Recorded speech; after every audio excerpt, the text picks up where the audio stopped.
wonderful place if you love plants, if you love animals, if you just love a quiet place to just relax and breathe. And the kids all love it too. There was a family called the Boydstons, and Mrs. Boydston loved nature. She loved plants. She loved animals. So they bought this place as a summer home. And then when the kids would keep coming here, they loved it so much, they decided to stay here permanently. And they built a summer house and a winter house, which we might see. And then when her husband died, she said, what am I going to do? I love this place. She wrote notebooks of what birds she saw, what kind of plants she planted from all over. Every time she went on a trip, she'd bring back plants. So we have native plants, but we also have what she planted. And one of her sons, when he grew up, he was in the Air Force during World War II and stationed in England. So he ended up sending seeds back to her from his, in his letters. And we have some of those plants now growing along one of the little creeks that go down to the water wheel. Okay.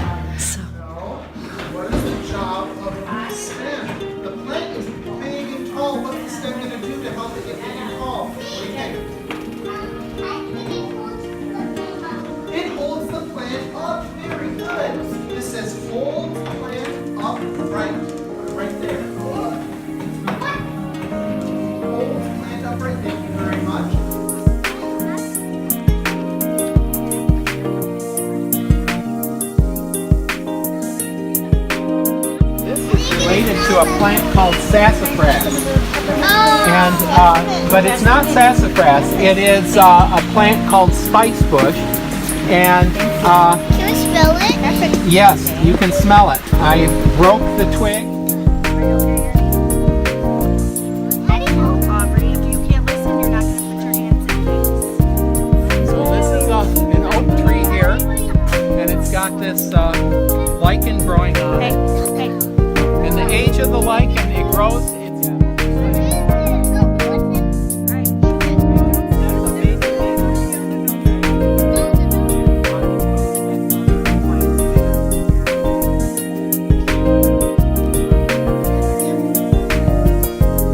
On the measurement, this is a little less than 200 years old. People have carved their names in the beach.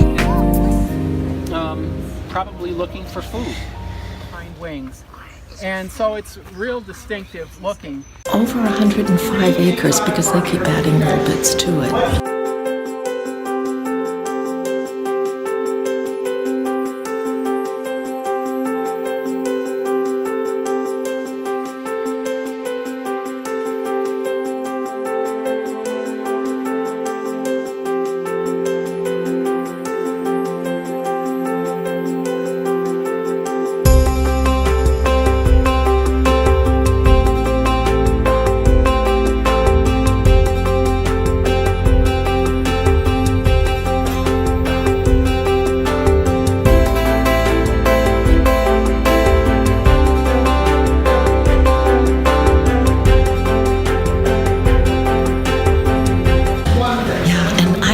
Was fortunate enough to see her when she was in her upper 80s, and she was driving around on a tractor.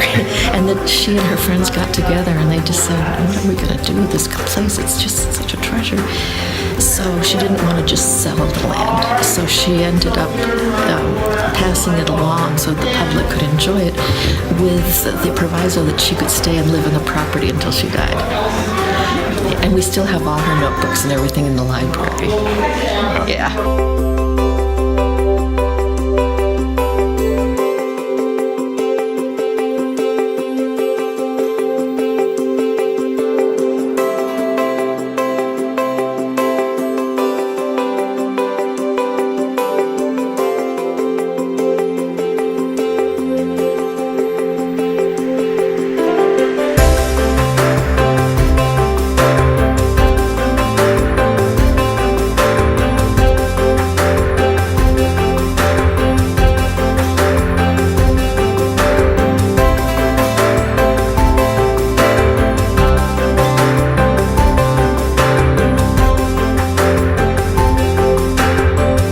So it's a place for people who like to do nature photography, people who are birds watchers, animal lovers, people who just like to walk outdoors and smell the fresh air.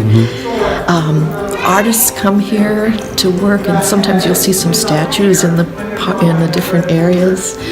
We're thinking of starting a poetry and nature group. Oh, okay. Because, I mean, nature is poetry, right? Right, absolutely.